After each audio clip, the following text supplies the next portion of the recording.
Be ready. 5 seconds.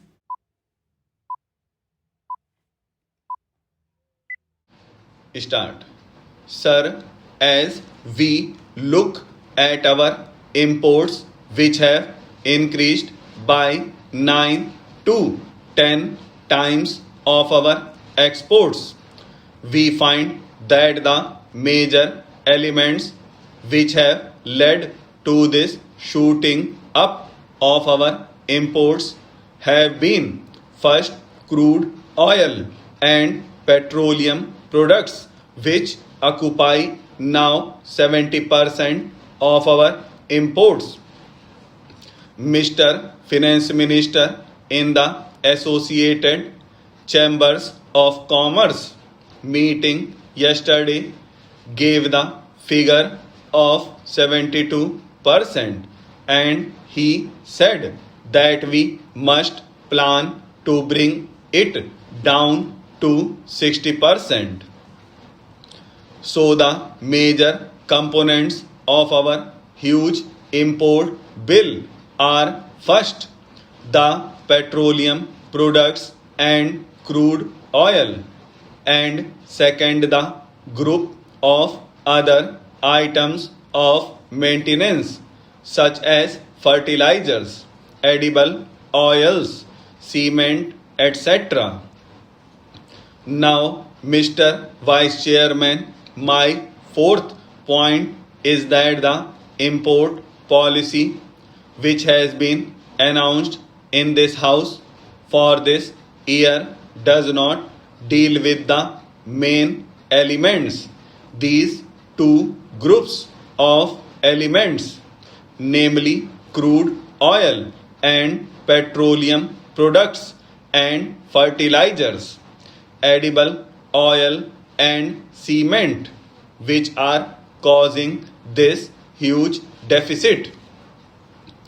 We have got a good import policy, but it has nothing to do with the elements which are causing the main mischief in our trade balance.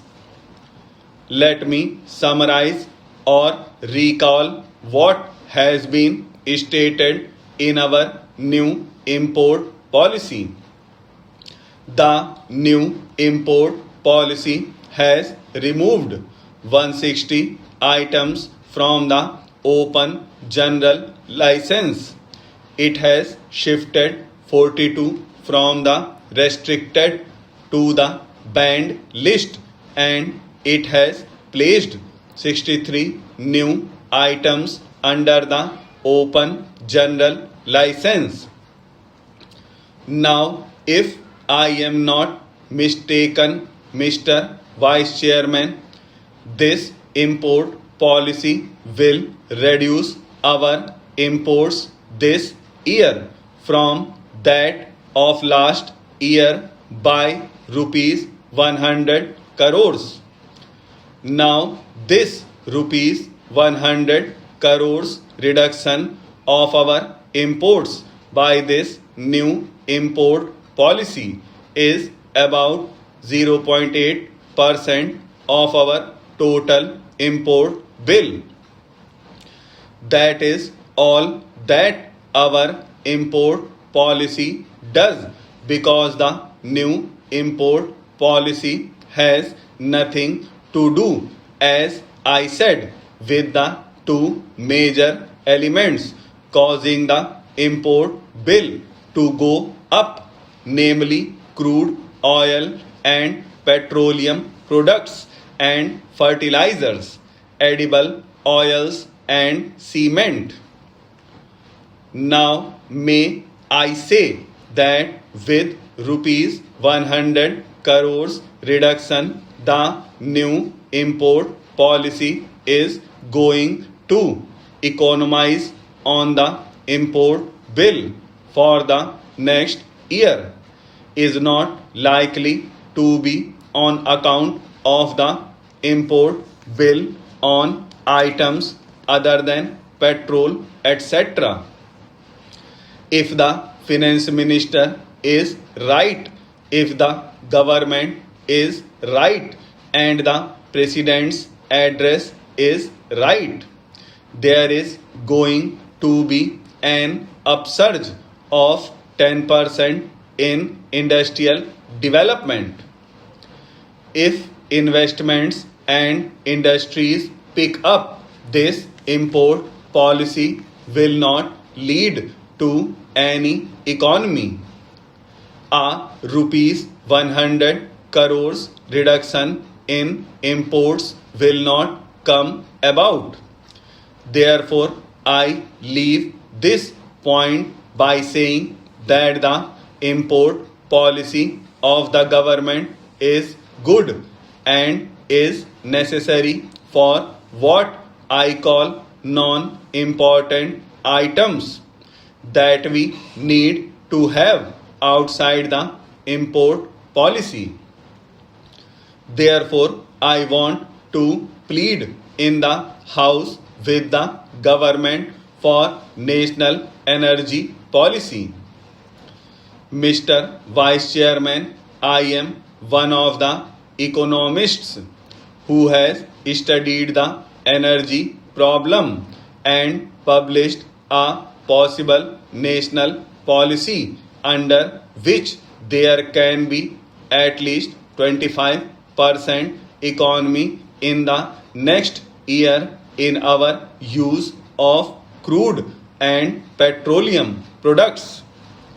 It is not the time to go into them, and it does not apply to the Ministry of Commerce.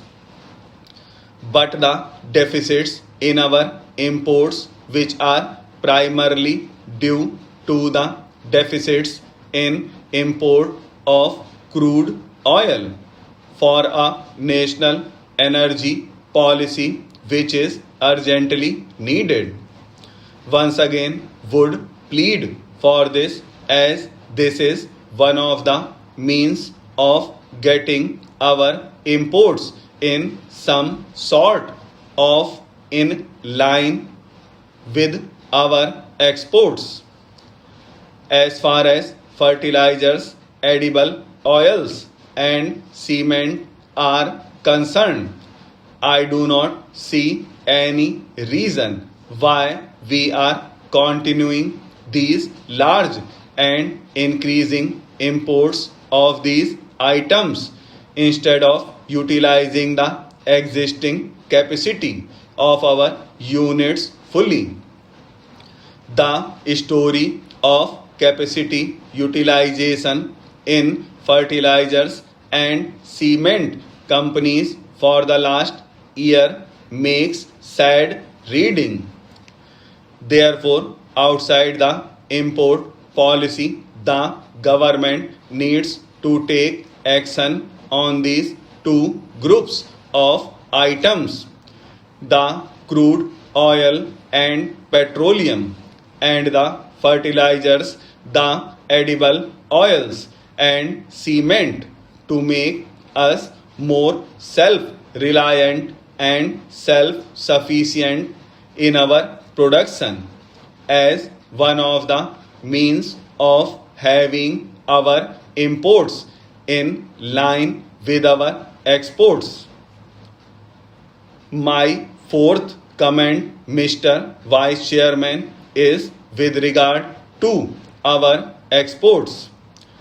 We have planned in the 7th plan for exports amounting to rupees 9800 crores, and the new policy which has been set forth comprises of more items placed under open general license controls on a large number of units removed, 12 items added to the banned list, making a total of 71 items, and 3 items decanalized also.